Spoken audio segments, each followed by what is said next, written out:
வந்து பாத்தீங்கன்னா எஜுகேஷனுக்கு வர சொல்றீங்க சார். என்ன தப்புமே இல்லாம எதுக்கு சார் நான் வரணும்? எல்லா டாக்குமெண்ட்ஸும் நியாயமாக உங்களுக்கு கொடுத்தாச்சு சார்.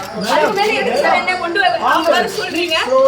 உங்களுக்கு திமுக சாட்டிஸ்ஃபை பண்றதுக்கு பாஜக இருக்கக்கூடிய நிரபராதிகளான எங்களை அரெஸ்ட் பண்ணி நீங்க என்ன சார் பண்ண போறீங்க? ஒரு ஆதாரம் இங்க இத்தனை டிவி சேனல் இருக்கு சொல்ல முடியுமா சார்? போலீஸ் சார் உங்களுக்கு இன்ஸ்பெக்டர்ஸ் நீங்க இவ்வளவு நேரம் வீட்ல இருக்கீங்க, நீங்க அவங்க கிட்ட சொல்லுங்க. சத்தியமா இல்ல அநியாயம் இருக்கு. ஒரு சின்ன ஆவணம் கூட நான் பணம் எடுத்ததுக்கோ ஸ்ரேகனோட பணம் எடுத்ததுக்கோ எதுவுமே இல்லங்க. இவ்வளவு நேரம் ஆதாரத்தை கொடுத்தாச்சு, எல்லாமே சப்மிட் பண்ணியாச்சு. இப்போ எதுக்கு எந்த ஒரு கவரும் பண்ணாலும் என்ன இப்போ வந்து ஸ்டேஷனுக்கு கூட்டிட்டு போய் இவங்க விசாரணை செய்யணும்னு சொல்றாங்க? எனக்கு புரியல. எல்லாத்தையுமே ஆல்ரெடி இந்த கேஸ் வரும்போதே எல்லா வித ஆவணங்களையும் நான் கொடுத்துட்டேங்க.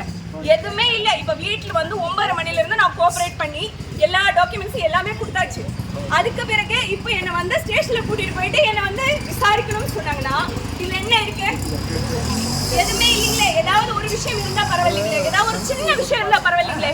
மக்களுக்கு உண்மையாவே சேவை செய்யணும்னு ஒரு அறக்கட்டளை ஆரம்பிச்சு அது வழியா இறங்கி போய் கிரவுண்ட் லெவல்ல போய் சேவை செய்ததை தவிர வேற எந்த தப்புமே நான் பண்ணல.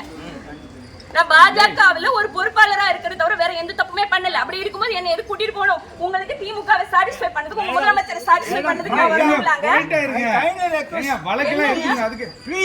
என்ன நியாயம் இருக்கு? நீங்களே இவ்வளவு நேரம் உட்கார்ந்து பேசுறீங்க. என்ன கண்டுபிடிச்சீங்க நீங்க? ஏதாவது ஒரு சின்ன விஷயம் இருந்ததுங்களா? ஒரு சின்ன விஷயம். நான் என்னோட வண்டியில நான் வரேன்.